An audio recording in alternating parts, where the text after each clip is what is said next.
Hey guys, pardon the mess. I just have stuff strewn all around. But anyways, new project, 1997 Geo Tracker. Yep, I know.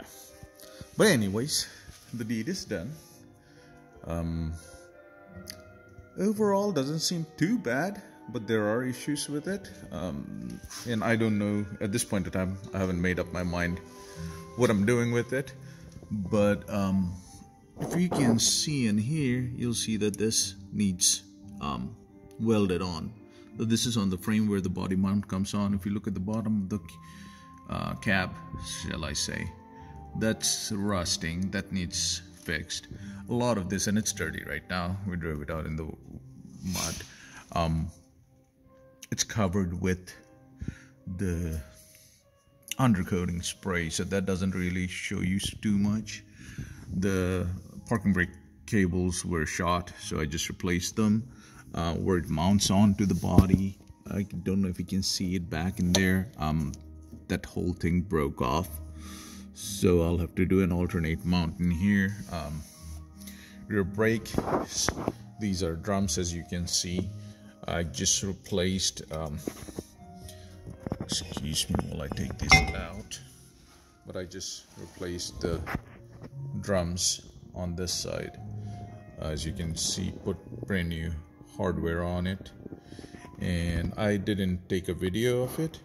I shall take a video of it as a separate one to show you what it looks like. Just back on there. Sorry, didn't mean to give you anyway, sorry about that. Replace the back struts. As you can see, this thing's got a little, I don't know, a lift kit thing on it. Kind of good, because I do want to use it around the farm, whatever, around our house, driving off-road. It gives it a little bit more clearance. So I can see what else is there. Like I said, it is pretty dirty right now. On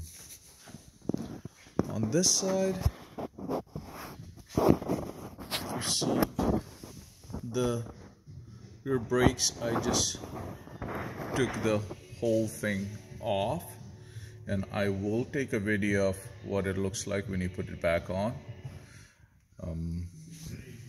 I have the new brakes in here. The top is actually brand new on it, and I just replaced this piece here. It goes right in here on the inside, and if you look in here, it's hard now to even tilt this back, but there's a lip in here, and that lip sticks inside this, and this piece, as you can see, is broken, so I had to replace that.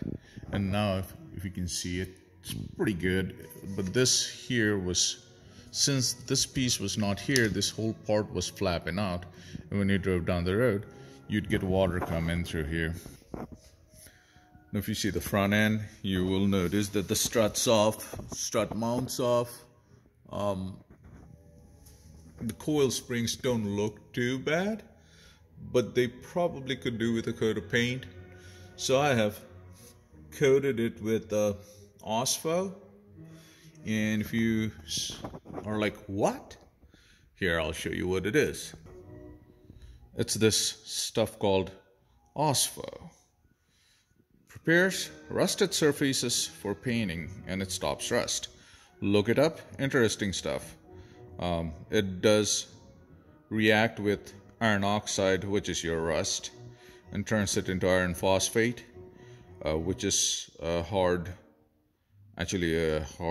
surface protectant in certain ways, and you can paint over it. But anyways, it was a major pain to take all of these bolts out. They have been around for so long that they were totally rusted and stripped off. So I had to go through a lot of pain. As you can see, I have my brakes strung up in here so that they are not getting hurt. Eventually, I think I will take the entire frame off and probably take all this undercoating off, go over it, plate it, paint it, get it straightened out. One problem that I have is that with this, unlike a Jeep, you don't find parts for it as much, and so I'll have to rig something up for up in here, because right now everything's just flying right through, because what you'd call a inner fender liner is missing in here, as you can see. So that's going to be something that I have to do. This did have a hit on it at some point, which I noticed when I was buying it, but again, it was cheap. It drives, so I wasn't too particular about it. Sorry about that. Overall, it doesn't look too bad. The engine is not spiffy. I do see spots where it almost looks like it's got leaks on it, but right now it doesn't. The oil's good. I do have a couple of check engine light.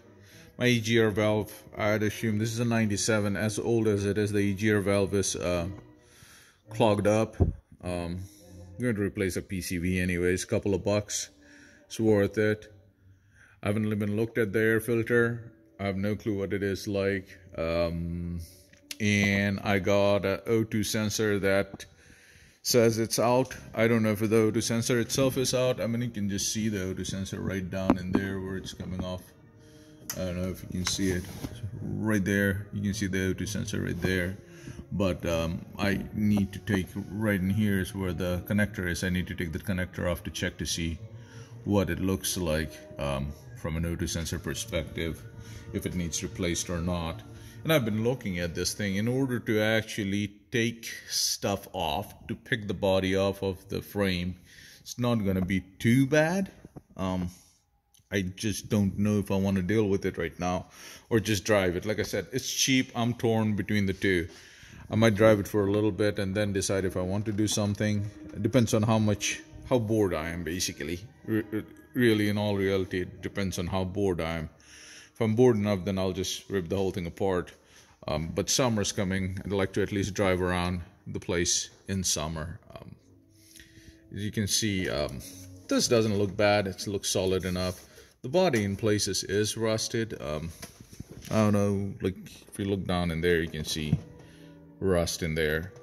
So it is what it is. Like I said, I got everything taken off.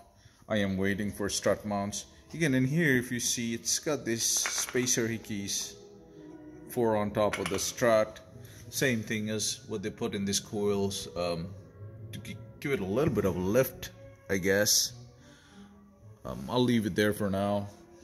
They also had these spacers on there, and I mean, geez, these are like big spacers. If you to give a perspective, I mean, that's a lot of spacers, and I'm not a big fan of spacers, so I just took them off.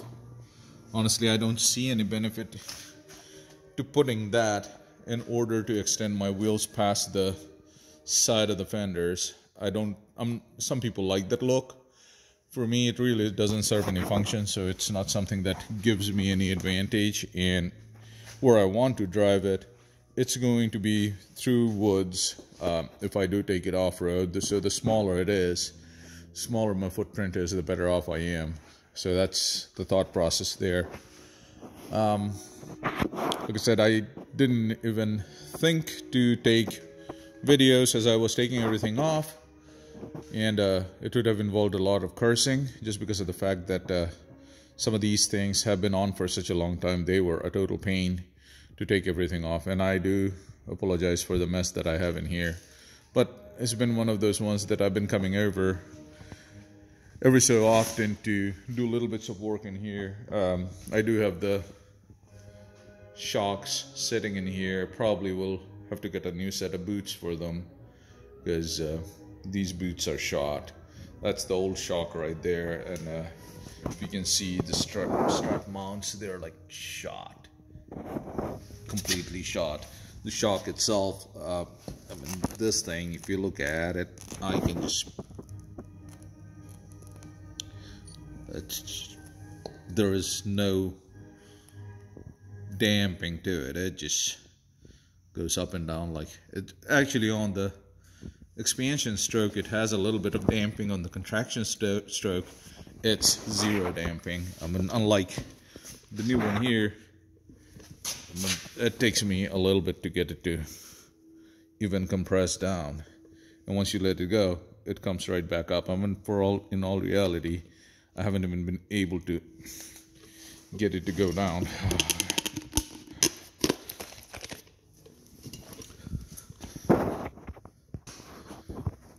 But anyway, there it is. Pretty interesting choices, some have mildly put it. But we'll see. The one thing I can assure you is that no one's going to get a speeding ticket in this thing. 50 miles an hour in this thing is pretty amazing. It is very fun to drive. Kind of reminds me of my old Miata. It's got the skinny steering wheel to it, and it's got the 4 high-low. It's 5-speed. Transmission seems pretty good. It's got the locking front hubs on it, so if you want to lock them up, you can.